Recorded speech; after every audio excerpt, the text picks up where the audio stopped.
This is the stone that we're going to make today. I put the colors and the materials that you need in the description. So get everything ready and let's start.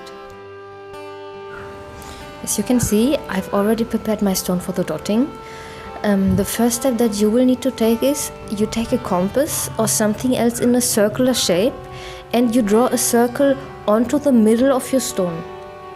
Then you fill that circle out with acrylic paint and let it dry completely. I used black paint for this. As you can see, I put another smaller circle onto the background. I did that because it will later help me to keep my mandala symmetrical. After this preparation, we can start with the dotting. The first tool we are going to use is a regular Qtip. I started out with a dark red shade of acrylic paint. We will try to put a big dot in the middle of our circle, our central dot. For that, dip one side of your Qtip into the acrylic paint. The head of the Qtip should be equally covered in paint. Then you gently press it down onto the stone. The Qtip should be held perpendicular in a 90-degree angle, otherwise your dot might not come out even. Now we will put our first row of small white dots around our center dot. To get very small dots, I like to simply use a toothpick. But if you have dotting tools already, you can just use the smallest size. To stay symmetrical, it is very important to get our first row of dots correctly. I start out by putting my first dot on the upper side of the center dot. And as you can see, I stay very close to it. If my center dot would be a clock, that would be the number 12. The second dot goes onto the opposite side of the dot on the position number 6. Then I put my third and fourth dot also opposite each other on the positions 3 and 9 of my clock. Now you dot in between your first 4 dots. Every dot has a dot on the other side of our center dot. You should have put 8 dots so far. After that, again put 8 more dots in the same row, always in between 2 existing dots. Now our first row is finished. We continue using the toothpick with turquoise shade 1, our lightest shade. In our second row, we always dot in between 2 dots of our first row and not directly above them. This is very important. You should have 16 dots again. Now let's start with our third row of dots. For this row, we will use turquoise shade 1 again, but we will change our dotting tool to a larger size. Let's call it dotting tool size 1. If you do not have dotting tools at home yet, I can recommend you to use an old dried up felt pen. Again, we dot in between the dots of our previous row, never directly above them. For our fourth row, proceed in the same way.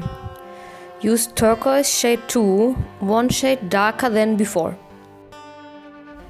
Alright, after this, continue with the same shade of turquoise, but change your dotting tool to be 1 size larger than in the previous row. Let's call this dotting tool size number 2.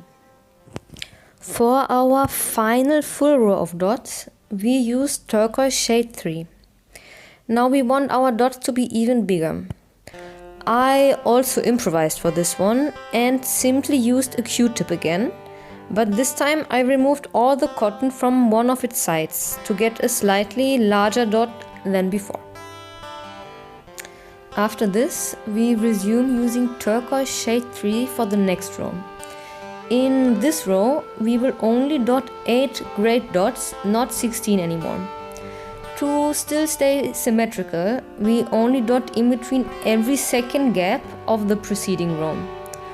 For these big dots, I used a Qtip again, but this time with the cotton tip on. Great. So now we have already put the basic shape of our design. Next, we will put some small dots in red. Let's call it shade 2. It's 1 shade lighter than the color of our center dot. we will put them in the same row in between our big turquoise dots. For this I used my dotting tool size 2. Now we can already apply our first highlight onto our center dot. Make sure it has completely dried before you continue with this next step.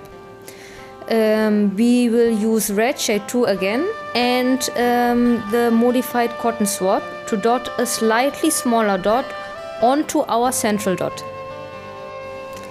Next, we want to create a kind of envelope around the upper half of our big turquoise dots. For that, I used toothpicks with turquoise shade 1. To generate this kind of border for the dots, we place a dot just above, right in the middle of the big dot. Then, without taking any new color onto the toothpick, dot down the whole right side of the dot. Because you don't apply new color, the dots should just naturally become smaller. Apply new paint and do the same with the left side. Put this embellishment around all the 8 large dots. Now let's put some more highlights. Apply turquoise shade 1 onto our 8 big dots. Again, we use the modified Qtip for this.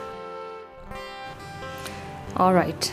So now we will still use the Qtip to add another dot in white paint just above our border from the big dots. We will create another envelope around the large dots. Continue by putting 2 white dots on each side of our previous dot with the dotting tool size 2. Finish the border with the several small dots around the upper side of the large dot, just as we did before. We will also use the toothpick.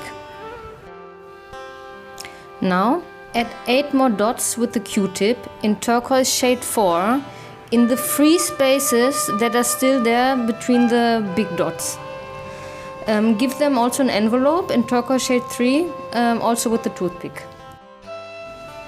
Now we are nearly finished with our design. We will just have to add some more highlights in white with the dotting tool size 1 onto the middle of our 8 big dots. Lastly, add 1 more highlight in red shade 1, that would be our lightest shade of red, in the middle of our central dot. That will really make it pop out. If you like, you can add a white dot above each of our 8 turquoise dots. These dots look like extensions of our white envelopes. I added these directly onto the stone, not on the black background anymore. Now we are finished with our stone. I hope this tutorial was helpful and you enjoyed it. If you liked it, please subscribe for more content to come.